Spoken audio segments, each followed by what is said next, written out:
Muito bem, nós estamos recebendo aqui na redação do Jornal da Economia o prefeito Daniel de Oliveira Costa. Aliás, na semana passada o Jornal da Economia apresentou esta matéria anunciando o rompimento do vice-prefeito João Paulo de Oliveira em relação à atual administração Daniel de Oliveira Costa. Como é que o Daniel acompanhou esse anúncio e também como é que viu isso politicamente? Politicamente, num segundo plano, né? Primeiro, com tristeza, porque é um vice realmente muito querido, a gente sempre o respeitei por demais. Infelizmente eu estava fora e não foi possível a gente ter um entendimento antes que tudo isso viesse à tona. Mas a gente, como sempre, o respeitei, continuo respeitando, mas não esgotamos ainda todas as possibilidades de fazer com que ele permaneça no grupo. O Daniel acredita que pode ter uma conversa com o Daniel ainda, já teve algum contato depois da sua chegada? Estamos gravando hoje terça-feira, né? Ontem o Daniel já teve um trabalho na prefeitura, mas acredita que nesses próximos dias pode ter alguma conversa ainda com o João Paulo? Com certeza. O João Paulo é uma pessoa fácil de você lidar, né? Eu preciso entender um pouco mais o porquê desse rompimento, na medida que nós entendemos que eu sempre o respeitei muito, sempre ouvi ele muito, né? Tanto que a pessoa que eu queria que fosse o diretor de obras era ele, né? Foi o meu convidado, foi a primeira pessoa que eu conversei, foi o João Paulo. E, devido ao próprio trabalho dele, ele não tinha condições naquele momento de sair fora, como eu e a minha esposa, nós abrimos mão de tudo, nos preparamos para a dedicação integral à administração. E ele não pôde, a gente acabou entendendo, e tudo que a gente fazia, desde inaugurações, eventos, reuniões de diretoria, a gente sempre tinha essa preocupação em estar convidando o João Paulo para participar, né? Com certeza algo aconteceu, né, que senão ele não teria tomado essa decisão, mas tenho certeza absoluta que não foi porque eu não o tratei com respeito. Sempre tive e terei respeito pelo João Paulo. Prefeito, o que ele alegou na entrevista, pelo menos, foi a falta de compartilhamento de informações. Ou seja, até ele falou da transparência. Aí nós perguntamos para ele, transparência com o município? Ele falou, não, transparência comigo como vice-prefeito. Ou seja, não tinha diálogo, não tinha informação sobre as coisas que iriam acontecer, sobre reuniões, sobre a participação dele. Ele se sentia um vice decorativo. Isso de fato ocorreu? O prefeito não comentava com as coisas? Não aconteceu. No entendimento dele, ele pode ter achado que isso acontecia, mas a administração pública ela é muito dinâmica, né? O dia começa às 7h30 da manhã e vai muitas vezes até 10, 11 horas da noite, e as coisas acontecem com muita velocidade. Projetos importantes que são relacionados ao nosso plano de governo, o tempo de se discutir esses projetos já foi lá atrás. Hoje nós estamos executando um plano de governo que nós nos comprometemos com a população lá atrás. Eu assisti a entrevista, falou da terceirização de veículos. Eu não estou inventando terceirização de nada, né? A terceirização já existe no meio público há mais de 30 anos. O serviço de lixo era o município que fazia, terceirizou-se. Transporte coletivo também era o município, terceirizou-se. Pavimentação, quem não se lembra da São Rodes, era terceirizado, era a prefeitura que gerenciava, terceirizou-se. Mesmo a terceirização de frotas, hoje você vê aí grandes complexos empresariais, todos com frotas terceirizadas, governo do Estado de São Paulo com frota terceirizada, governo federal com frota terceirizada. Então, na verdade, é um assunto que nós não vimos motivo para estar chamando para se discutir, até porque isso tudo nós já havíamos discutido antes mesmo de ser prefeito, né? Nós temos um plano de governo hoje que eu diria que é o melhor plano de governo que São Roque já teve, e a gente vai procurar levá-lo em 100% de execução, e isso fazia parte da nossa proposta, né? Todo prefeito, por mais simples ou por mais bem formado que seja, ele quer fazer mais gastando menos.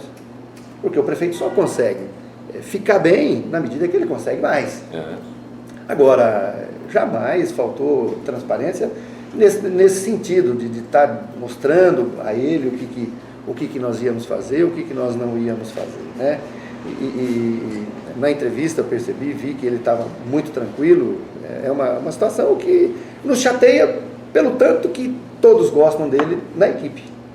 Perfeito, o senhor falou dos veículos terceirizados, né, veículos que são alugados pela prefeitura, e ele comentou o seguinte na entrevista, de que, na opinião dele, tem muitos veículos alugados, nem todos são utilizados, até alguns ficam parados, né, e de que esse número poderia ser menor. O senhor acha que tem fundamento essa fala? Acho não, tenho certeza que não procede, porque nós estamos acompanhando o dia a dia de tudo isso.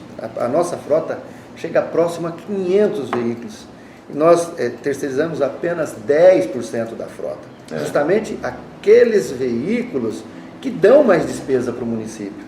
Quando você entra com mais profundidade no dia a dia da administração, você começa a enxergar mais de 3 milhões de manutenção. Aí quando você pega, que você vê que o grande montante desses recursos vai para GCM, vai para as ambulâncias, que estão aí fazendo turismo com os nossos cidadãos, indo levá-los fora do município. Você percebe uma ineficiência muito grande, além do desconforto em viaturas velhas e etc. Esses veículos também, a questão do tempo que eles estão parados no pátio, eles precisam ser adesivados, etc. A partir do momento que os veículos começam a trabalhar, é que começa a rodar o reloginho contando o valor que a gente vai pagar. Então são coisas que acontecem administrativamente e é só perguntar o que aconteceu sobre essa questão. A gente fala, a gente sempre foi muito aberto. E assim, aprofundando um pouco mais, não sobre essa questão propriamente dita da fala dele, sobre a questão da transparência. Transparência em administração pública é licitação. E nós rigorosamente fazemos tudo sobre a licitação. Lei 8666, que também não fui eu que criei. Isso é o que dá a transparência para a administração. Outra situação que também dá transparência à administração são os requerimentos que vêm da Câmara. E, historicamente, nunca se respondeu tantos requerimentos como no ano passado. Foram mais de 330 requerimentos respondidos para a Câmara, inclusive com documentos. Isso é transparência. Eu fui 5 vezes na Câmara para explicar projetos que a gente ia implantar. Isso é transparência. E nós temos 4 projetos de habitação popular na cidade, sendo que um deles é na Campininha e, portanto, vai ter que mudar algo no plano diretor. Eu levei para a Câmara, através de uma audiência pública, para que a cidade, para que as pessoas decidissem qual é o melhor caminho que nós devemos seguir para o povo. Isso é transparência. Então, é muito complicado quando você fala em transparência. O que a gente pode não ter é atendido todas as expectativas dele. Porém, está junto, está no governo, né? E a gente tem um carinho especial por ele mesmo. Uma pessoa com mais de 20 anos aí na vida pública, uma pessoa que tem uma história bacana na vida pública. Então, o lamento nosso é justamente esse, né? Tem uma pessoa muito querida. Uma das coisas que ele citou foi de que ele tem experiência política, foi vereador várias vezes, e de que o prefeito não teria aproveitado essa experiência dele dentro da administração. Na verdade, então, a gente... É muito difícil você falar mal de uma pessoa que você gosta. Eu gosto muito do João Paulo, apesar da forma do rompimento que ele fez. Eu não faria dessa forma, não concordo, mas ainda continuo respeitando ele da mesma forma. Essa experiência política dele realmente nos fez enxergar lá no início do ano passado que ele poderia ser o elo de ligação com a Câmara. Nós temos uma Câmara com uma base maior do que uma oposição, mas com vereadores mais novos, e ele não aceitou essa condição de fazer essa conexão, e eu depois até entendi ele. Acho que o momento dele com a Câmara chegou no final. Eu é que pensei de uma maneira errada. Eu achei que eu poderia aproveitá-lo nessa questão política. Agora, politicamente, dentro do executivo, é muito difícil se você não estiver lá no dia a dia, né? E ele é uma pessoa que tem todas as condições, inclusive até se um dia for prefeito, pelo caráter dele, pelo que ele é, com toda certeza ele vai enxergar o outro lado, né? Porque é uma coisa muito dinâmica e acontece assim o dia todo. A administração pública não para. Nós, com todo respeito, até mais para justificar, essa questão de muitas vezes ele não está inteirado do que vem acontecendo no dia a dia, nós marcávamos uma reunião de diretoria para as 8 da manhã, e todas elas, o João Paulo era convocado. E muitas vezes ele chegava às 11h15, 11h30, porque ele estava se dedicando ao seu negócio, que a gente entende e respeita. Então, muita coisa tinha acontecido naquele momento da reunião e que ficava para trás. E como o dia a dia do prefeito, você, por várias vezes, tentou ir lá falar comigo, não conseguiu. Muitas pessoas que apoiaram a gente politicamente tentaram e não conseguiram. São muitos compromissos e a gente acaba não tendo ali, às vezes, uns 5 minutinhos, 10 minutinhos, naquele momento para esclarecer aquele fato. Então, as falhas foram assim, puramente por inocência e por achar que colocando o projeto para funcionar, todos ganhariam, inclusive ele. Mas assim, nada de esconder informações, ao contrário, sempre... a nossa proposta é administrar com transparência, é fazer mais gastando menos. Perfeito, só para aproveitar a oportunidade, o senhor falou dos veículos, no aluguel dos veículos, o senhor sentiu uma economia para o município, melhorou a situação financeira do município em relação ao aluguel? É prematuro a gente fazer uma análise, Carlos, porque toda essa estrutura ela é gigantesca. Né? Como nós terceirizamos parte da frota, apenas 10%, e escolhemos exatamente aqueles veículos que nos traziam maiores problemas, é bem provável que já deva ter tido algum reflexo. Mas, também por conta de estarmos administrando uma prefeitura ainda com procedimentos, entre aspas, arcaico, nós temos informações, muitas vezes com 60 dias, a gente consegue um relatório de um balanço. Nós conseguimos fechar o ano de 2013 quase que em abril. Então, é prematuro se dizer. Eu imagino, obviamente, porque nós fizemos estudos anteriormente, que comprova-se que dá um resultado positivo a terceirização. Mas ainda é prematuro para dizer assim, olha, ganhamos e ganhamos nisso. Hoje, o que eu posso garantir para você? No mínimo, a população já está ganhando um melhor serviço. E eu acho que o objetivo maior da prefeitura não é fazer sobrar dinheiro em caixa. Óbvio que nós temos que zelar pelo bom uso do dinheiro público, mas o ganho maior é a população que tem que ter. Eu não preciso bater no peito dizendo que eu estou aplicando dinheiro. Tá? Nós temos que bater no peito e dizer assim, a minha população hoje está extremamente bem atendida. Perfeito. Um outro comentário do João Paulo foi em relação aos departamentos da prefeitura. Na opinião do João Paulo, alguns departamentos não vão bem. Um deles é o de obras. O prefeito citou agora há pouco, até o próprio João Paulo foi convidado para trabalhar em obras. Como é que o prefeito avalia hoje a sua equipe? A sua equipe está boa? Está precisando melhorar? Está ruim? Olha, como é que o senhor avalia? Eu diria que a equipe está boa, é a equipe que nós vamos continuar trabalhando. Até o presente momento, penso eu, que nós não podemos responsabilizar a equipe por conta de uma estrutura que nós herdamos, que a gente vem mudando uma estrutura de uma cidade.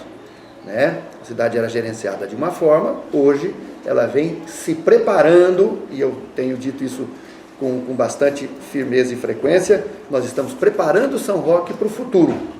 Portanto, se exige muito mais da equipe.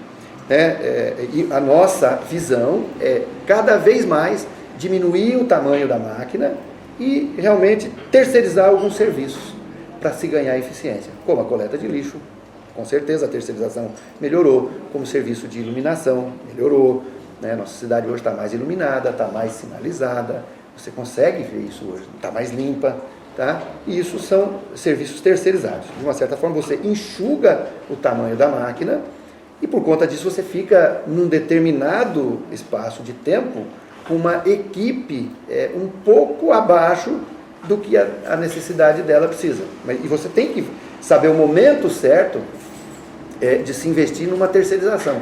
Por exemplo, eu vou dar um exemplo só para ficar mais clara essa minha fala. Eu posso passar os 4 anos do meu mandato com a minha equipe que eu tenho em obras, se planejando para fazer limpeza de boca de lobo, eu não vou conseguir fazer nem 30% da cidade. É um serviço que com certeza tem que ser terceirizado. Tá? Mas o prefeito tem que ver o termômetro, qual é o momento certo para se fazer isso. Então, há que se entender que a equipe está sendo reduzida, não porque não queremos contratar, chamar de concurso, não é isso. Eu também tenho que ver o equilíbrio econômico. Nem tudo que eu quero, muitas vezes eu posso. A nossa equipe de obras hoje é uma equipe enxuta, é uma equipe pequena, que há muitos anos não se chama ninguém de concurso para aquele setor. Portanto, a demanda aumentou e por conta disso, muitas vezes deixa-se a desejar.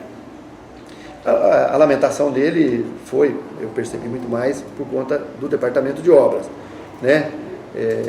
Que não quer dizer que estaria melhor ou pior se tivesse na mão dele, né? Eu acho que estaria bom como está bom, mas ele estaria sabendo de uma outra realidade, que é estar do lado de dentro, né? Nessa máquina que pulsa 24 horas por dia, 7 dias por semana. Eu tirei uma folga esse final de semana após 7 semanas sem tirar um dia de folga, trabalhando de 7 da manhã a no mínimo 9 horas da noite, às vezes indo até 11, 11h30, meia-noite. Então, ela é muito dinâmica. E quando você está do outro lado, aí você vê algumas dificuldades. Mas, assim, do ponto de vista, esqueça a política ou a politicagem. Vamos esquecer a politicagem e vamos olhar para a nossa cidade. Nossa cidade está mais iluminada, nossa cidade está mais sinalizada, nossa cidade está mais limpa, nossa cidade hoje, com relação ao polo empresarial, o complexo lá da Castelo Branco, complexo Catarina, todo o meu empenho, fui diversas vezes a Brasília, a São Paulo, me empenhei ao máximo. Por quê? Porque eu vejo que ali é um foco de desenvolvimento para a população da nossa cidade. Então, nós já estamos aqui, através do PAT, contratando essa mão de obra e através dos programas da Brasital, treinando essas pessoas para que a população de São Roque consiga chegar nesse mercado de trabalho numa condição um pouco mais favorecida para que a gente garimpe em cima das melhores oportunidades. E esse complexo, sozinho, de mão de obra direta, gerará 2.000 empregos. Então, esse é o nosso empenho, né? Você realmente fazer com que a cidade avance, né? Independentemente da politicagem. Porque isso, vamos dizer, já estou avançando um pouquinho mais, não tem absolutamente nada a ver com a questão do vice, que eu acho que... Não, fique à vontade. A minha parte já está mais do que explicado, né? Eu me sinto muito à vontade de fazer essa comparação, até porque eu não sou de apontar dedos, eu sou de trabalhar. Perfeito. O senhor falou do PAT, falou sobre geração de empregos e tal. Uma questão também que não só aqui em São Roque, mas no país, é a questão da saúde pública. Como é que o senhor está avaliando hoje a saúde de São Roque? Melhorou, piorou, está calma, precisa melhorar? A saúde pública em São Roque, ela, diferentemente do país, ela teve sim uma melhora, tá? Mas isso está custando um dinheiro muito grande para a população. Nós estamos tirando dinheiro de todos os setores para investir na saúde, especificamente na Santa Casa. Nós investimos na rede, estamos reestruturando todos os postos de bairros para dar uma condição melhor de fazer o atendimento às famílias na questão da saúde, para que ele não venha para a Santa Casa na hora da doença. Tá? E por outro lado, nós, após esse 1 ano de levantamentos e investimento na nossa rede, nós identificamos sim que a rede melhorou muito. Aderimos ao programa Mais Médicos. Hoje você tem locais como São João Novo, Bairro do Carmo, região do Sabuó, com um atendimento muito mais eficaz do que era no passado. Tá? Isso automaticamente diminuiu-se a demanda da Santa Casa, mas o repasse, pasmem, chega a 6.400.000 de janeiro a maio. 1.280.000 reais que sai da rua podendo fazer obras para a população para entrar na Santa Casa. Isso eu não estou falando, isso é comprovado, é público, é para todo mundo isso daí. Então nós estamos com uma empresa de auditoria lá dentro e nós daqui para frente iremos dar uma outra visão para a Santa Casa. Nós iremos fazer um gerenciamento muito mais profissional para que essa conta se equilibre, para que a gente gaste menos e tenha mais eficiência. Perfeito, acredito que há um mau gerenciamento na Santa Casa hoje? Eu não tenho dúvida disso. Está vazando dinheiro Eu não sei, eu não acredito eu acredito no ser humano. Eu não sou de apontar dedos, como eu sempre falo. Eu sou muito claro e reto, né? E ando com a verdade. Eu não desconfio de ninguém. Mas eu tenho certeza de que a gestão poderia ser muito mais eficiente. E na medida que você cria uma eficiência no serviço, automaticamente você melhora os serviços e traz convênios para dentro da Santa Casa. Eu cheguei a ver o absurdo do plano Santa Casa Saúde, que é da Santa Casa, fazer mais procedimentos em outros hospitais e menos na Santa Casa. Se o plano de saúde é como eu, dono da minha padaria, comprar pão na padaria do vizinho. É a mesma coisa. Qual a credibilidade que eu dou para o meu negócio? Então, é nesse sentido que eu digo, existe sim um gerenciamento que não está satisfazendo a população de São Roque.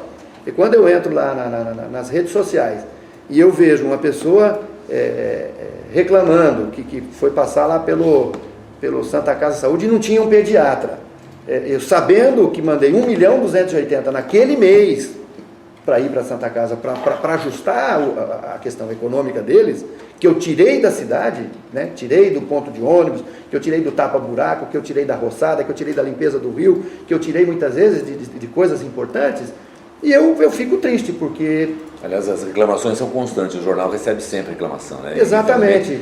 Santa Casa, até mesmo plano de saúde, a gente vem recebendo reclamação também de alguns planos de saúde. E fechando essa questão Santa Casa, nós somos a prefeitura que mais repassa dinheiro para Santa Casa no Brasil. No Brasil. Tá? Então, nunca se investiu tanto em saúde como nós estamos investindo. Portanto, eu tenho, sim,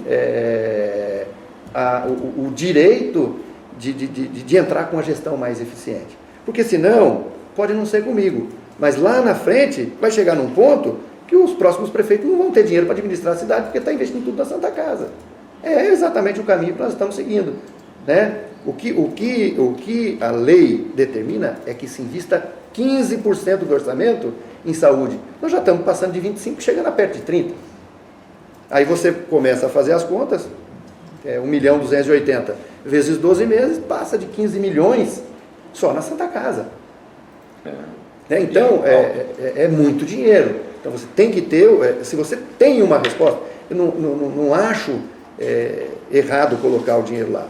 O que eu acho errado é que não tenha um retorno compatível, né, com aquele investimento que se está fazendo. Prefeito, falando sobre saúde, vou falar agora de educação. O prefeito também teve um desgaste grande há pouco tempo, no final do ano passado, em relação à compra de 10 playgrounds por R$106 mil cada um. Né? E houve a denúncia de superfaturamento, está no Ministério Público. Como é que o prefeito está avaliando tudo isso, essa repercussão toda? Eu avalio com muita tranquilidade, Carlão. Como eu sempre falo, a verdade não faz curva. Tá? E todos os procedimentos nossos estão dentro da legalidade. E se o Ministério Público ou qualquer órgão competente fiscalizar a fundo, verá que os problemas das prefeituras, não é só da Prefeitura de São Roque, não está do portão para dentro, ele está do portão para fora. Essa é uma bandeira que eu levanto, porque se há algum problema do lado de dentro, é muito mais fácil da gente identificar. Quando o problema vem de fora para dentro, nós não temos poder de polícia, nós não somos o Ministério Público. Infelizmente, estamos sujeitos a tudo isso. Voltando à questão do playground que você citou. Quando chegamos em 15 de dezembro, aproximadamente, voltando um pouquinho mais, de outubro para frente, nós identificamos que São Roque teria o maior superávit econômico da história. Poderia passar de 11 milhões de reais. Contra 3 milhões e 800 que eu recebi do Efaneu, eu teria um superávit de mais de 11 milhões de reais. Isso gerou uma certa preocupação no financeiro, que é quem faz toda a prestação de contas do prefeito, e o prefeito obrigatoriamente tem que gastar 25% de tudo que entra na educação. Como o nosso software de gestão é um software muito ultrapassado, ele nos remete a informação com 35, 45, 50 dias de atraso. O financeiro, naquele momento, preocupado com que nós não investíssemos os 25%, exerceu uma pressão branca, uma pressão boa, em cima do diretor na época, que era o Hélio, para que ele fizesse um gasto a mais do que o que ele estava fazendo ali, de 1,5 milhão, para que o prefeito não tivesse suas contas reprovadas por não ter investido o montante total. Esse é um lado da história. E como não foi uma decisão política, o diretor de educação viu o que ele tinha lá, ele foi, escolheu, comprou, e aquilo deu exatamente o valor que o financeiro determinou a ele que se gastasse a mais. Não precisava, porque o nosso gasto foi mais de 3 milhões, além do que a gente precisava na educação. Agora, vamos lá, a questão do preço. Eu não gosto muito do que eu vou fazer, mas eu vou ter que fazer um paralelo, vou ter que fazer uma comparação. Esse mesmo equipamento, esse é um equipamento modular, são módulos.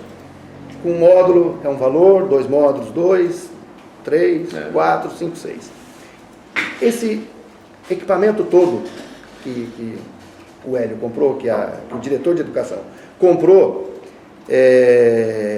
na verdade são 6 módulos. Esse mesmo módulo foi comprado em 2011 e custou um único módulo 16 mil, aproximadamente, um pouquinho mais ou um pouquinho menos. Se você pegar 16 mil e multiplicar por 6 módulos, que é cada complexo que nós adquirimos, o nosso ficou mais barato do que foi comprado em 2011, da mesma empresa. Só que não se deu a notoriedade para tudo isso, né?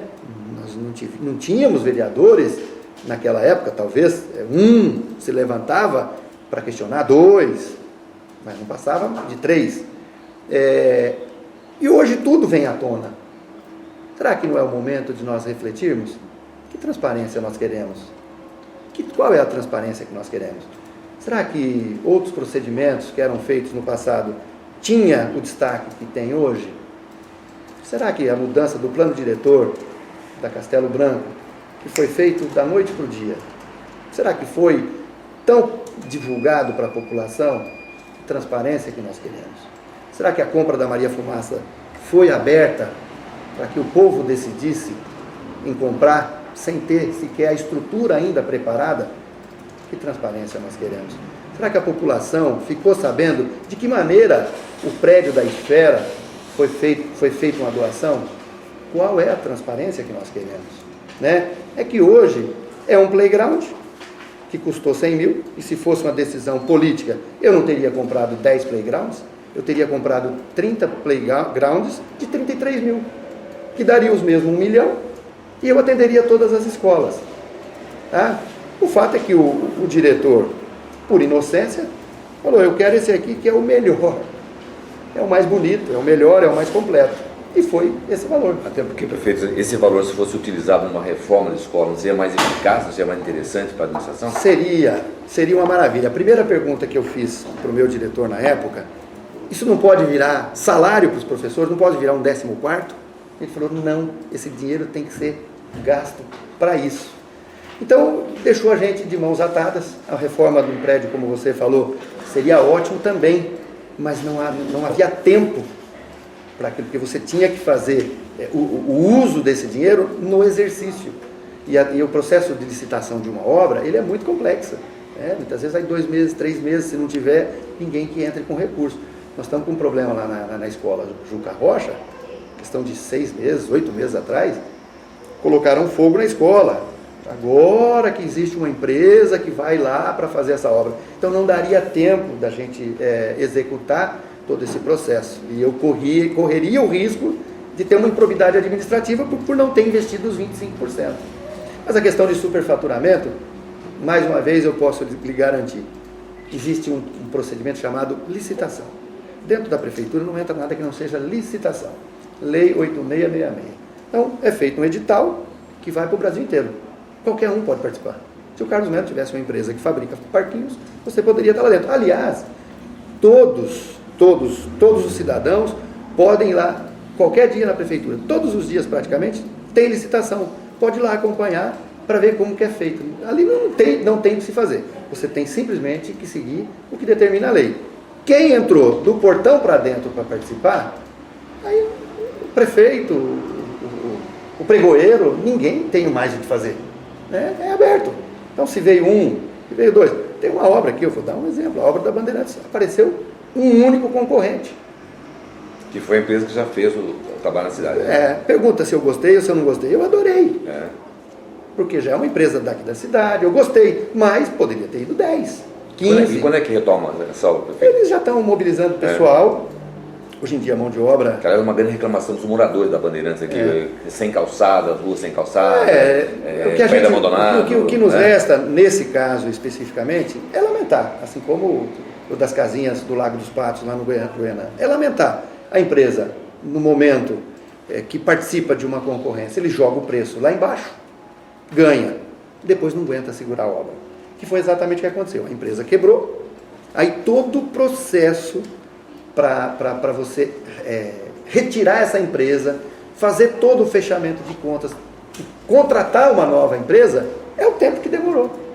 Né? Uma licitação é 60 dias, aí um terceiro recorre, vai mais 45 dias, e isso vai passar um ano. Eu lamento pela população, o que a gente pôde fazer ali para minimizar todo esse impacto negativo, nós fizemos, mas é o tempo que a lei determina. Prefeito, a gente sabe que na prefeitura a coisa é meio emperrada, a coisa é burocrática demais e demora muitas coisas acontecer, né? Exatamente. Mas até agora a gente percebeu que na sua gestão, vai completar 2 anos no final do ano e tal, a gente percebeu que uma obra que chamou a atenção, mas que foi a única assim, que chamou a atenção, foi a ponte que caiu, né? O prefeito teve que arrumar porque foi coisa emergencial. Sim. E depois a gente não percebeu uma coisa assim de mais vulto em relação à obra, né? Prefeito, pelo menos o jornal não noticiou alguma coisa mais. Eu vou mais longe. Eu vou mais longe. Há pelo menos 15 anos nós não vemos uma obra de vulto na cidade. Mas em 1 ano e meio nós vamos entregar a Avenida Zito Garcia e ficou durante os últimos 3 mandatos, tirando 10 caminhãozinhos de terra na época da eleição, e não concluiu. Em 1 ano e meio eu vou entregar aquela obra pronta, que é uma obra importante para a cidade, tá? É uma via que vai desafogar muito o fluxo do centro da cidade.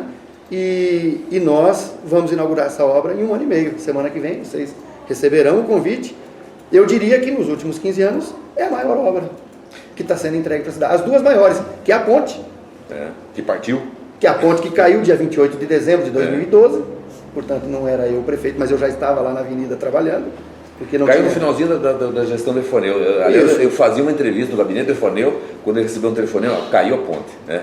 Aí ele falou, já tem notícia, aí infelizmente aconteceu. E a gente está trabalhando, nós trabalhamos nessa ponte aí desde o dia 28 de dezembro, que eu ainda não era prefeito, e conseguimos aí, é uma obra, quem acompanhou aquilo ali viu que nós realmente preparamos a cidade para o futuro. Nós viemos buscar galerias aqui em frente a São Luís, que era um lugar que é onde, quando dava enchentes na cidade, era por ali que começava. A obra da Avenida Zito Garcia não é simplesmente o que você está vendo de pavimentação. Nós fomos buscar a galeria de água lá em cima, perto da Dona Nega, e já asfaltamos toda aquela região, desviamos, não jogamos do lado de cima do Jardim Renê, jogamos para o lado de baixo. Tudo isso são obras que estão aí enterradas, que pode não aparecer para os olhos, mas que resolve e prepara a cidade para o futuro. O fluxo de veículos é complicado aqui no centro de São Roque, e se ligasse o centro de São Roque até o Iguaçu seria bem interessante, né, André? Sem dúvida nenhuma. Nós temos aí tive um empenho muito grande para solucionar essa questão. Portanto, posso te garantir, todas as desapropriações que precisavam ser feitas, já estão feitas. Tá? Eu tenho um projeto do complexo todo, tá? Que é com ciclovia, acessibilidade, um projeto com mobilidade urbana. No governo federal, esse projeto chega próximo a 40 milhões, tá? Que é interligar a Bernardino de Luca, passando ali perto do Narcobase, que se encontra com a Marginal, que sai lá no Iguaçu, perto ali da Taquaplã. Então esse complexo todo gira em torno de 40 milhões, mas eu tenho, que é um pedido, é óbvio, eu posso conseguir, como posso não conseguir, mas o projeto está lá e está em andamento. Pode ser que amanhã tenha alguma novidade. Mas nós temos outros pequenos projetos, nós fragmentamos os trechos, e criamos aí mais 5, 6 projetos e encaminhamos para o governo do Estado de São Paulo. É um projeto de 5 milhões, de 4 milhões, de 3 milhões, de 6 milhões, que no todo também dá a avenida. Agora, o que eu posso garantir? Pelo menos alguma coisa, caso nós não consigamos nem o recurso federal, nem o estadual, pelo menos alguma coisa a gente já vai fazer.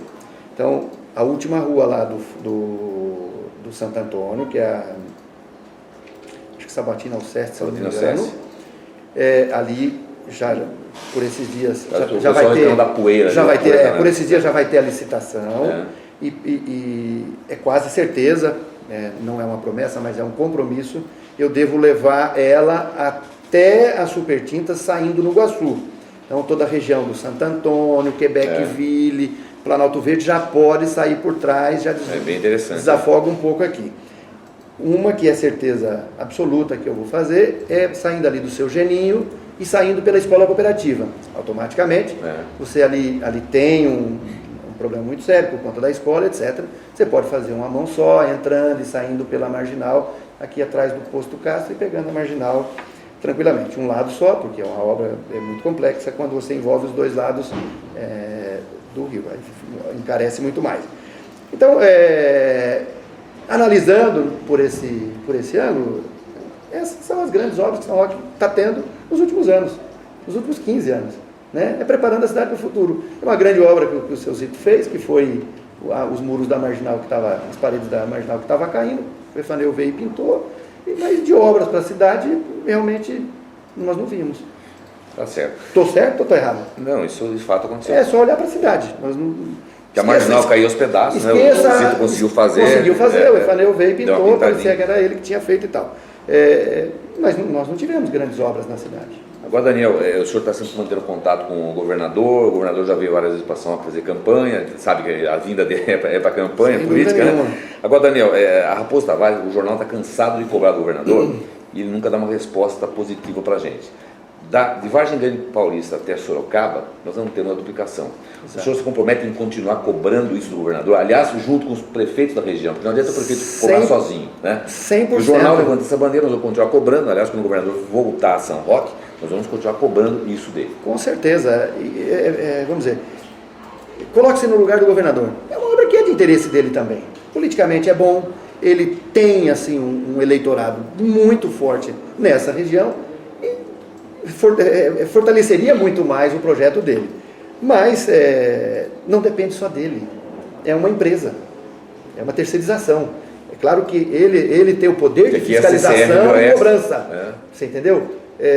Mas eu acredito que seja de interesse também do governador. Eu lamento profundamente que isso já vem trazendo aí gastos para o município há muitos anos, prejuízos também do ponto de vista humano, com muitas perdas de pessoas queridas das nossas famílias. Meu filho faleceu na Raposo Tavares, né? E os problemas da Raposo Tavares continuam aí do mesmo jeito, e o pedágio está nos cobrando há quase 20 anos. Então, a gente lamenta e cobra, mas infelizmente o nosso poder vai até um certo limite.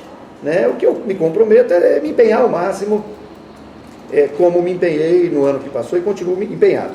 Né? Eu acho que, com todo respeito a todos os outros prefeitos, eu respeito a todos, mesmo não é da boca para fora, eu mostro nas minhas atitudes que eu respeito. Nós tivemos em Brasília, talvez, muito mais do que governos em 4 anos, em um ano apenas. E não fui lá a passeio, eu fui lá pedir recurso. No governo do Estado, nós também, e eu demonstro o meu carinho pelo governador Geraldo Alckmin também, justamente porque nós não somos do mesmo partido, e eu tenho uma receptividade, uma abertura de portas por esse homem como se eu fosse do partido dele. Então, eu tenho um profundo respeito por ele.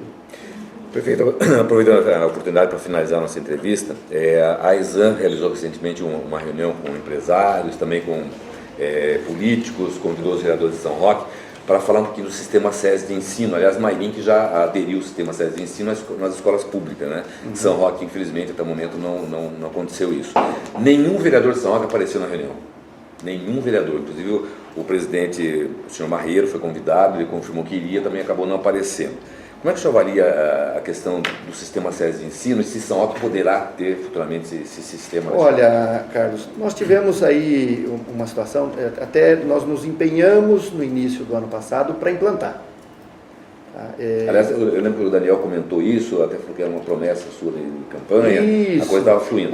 Pelo seguinte, que eu me lembro que muita gente me procurava, mesmo antes de eu ser prefeito, pedindo alguma influência no SESI para colocar os seus filhos lá. Isso já mostrava para mim, isso já era uma pesquisa de que o sistema SESI funcionava muito bem. Por isso que os pais, que não tinham condições de pagar uma escola particular, vinham me pedir para algum conhecimento no SESI e etc.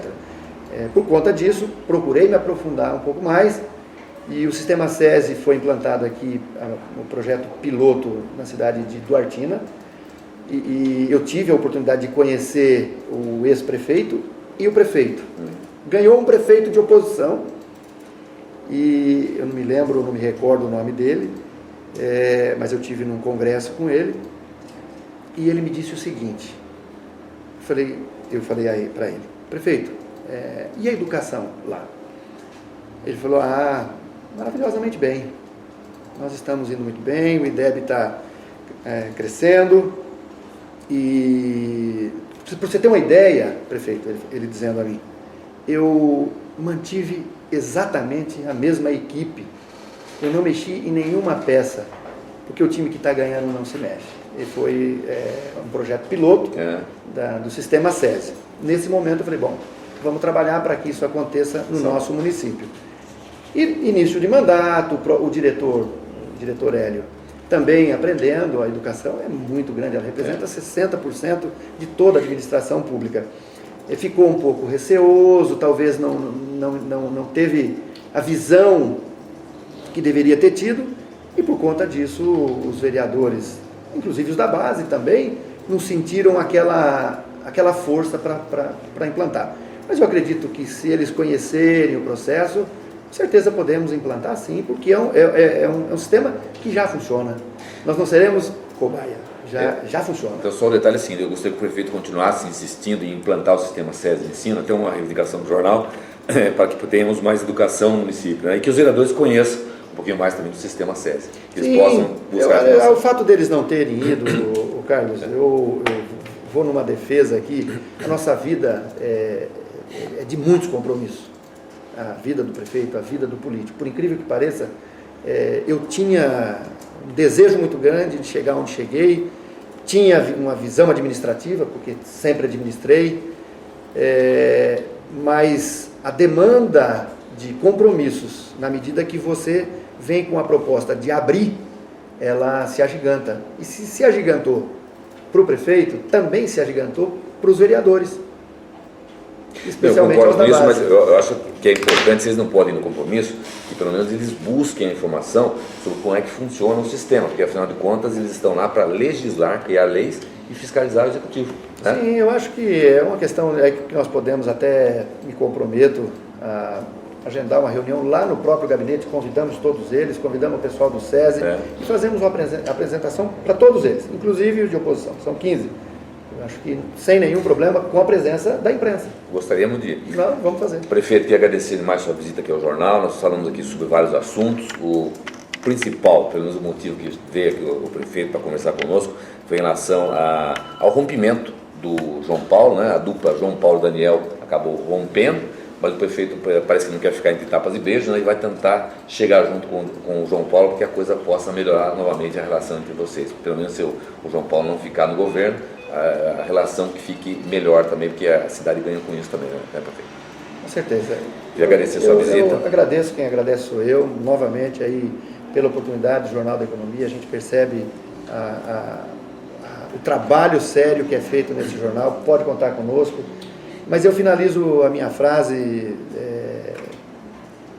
deixando uma mensagem positiva, sou sempre otimista, eu acredito muito que o bem é maior que o mal, que a verdade se sobrepõe à mentira,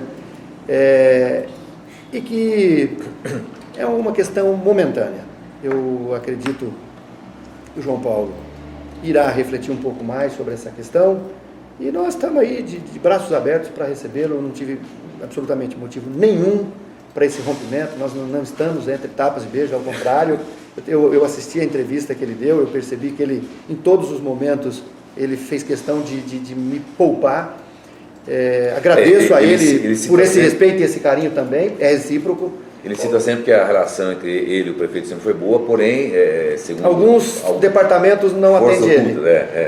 Na verdade, é o departamento de obras, como ele mesmo disse, que é um departamento muito grande, que é o que movimenta toda essa questão de satisfação ou insatisfação, por parte do cidadão, por parte dos vereadores, etc.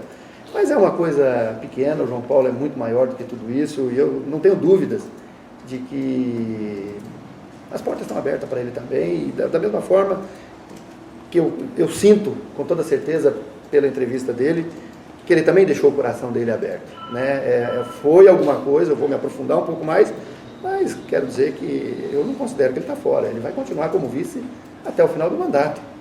Portanto, se tiver que passar o cargo, se tiver que tirar uma férias, nós vamos ter que sentar junto, pô. Então tem que ser só no beijo, não no tapa. Perfeito, obrigado pela atenção, obrigado pela visita.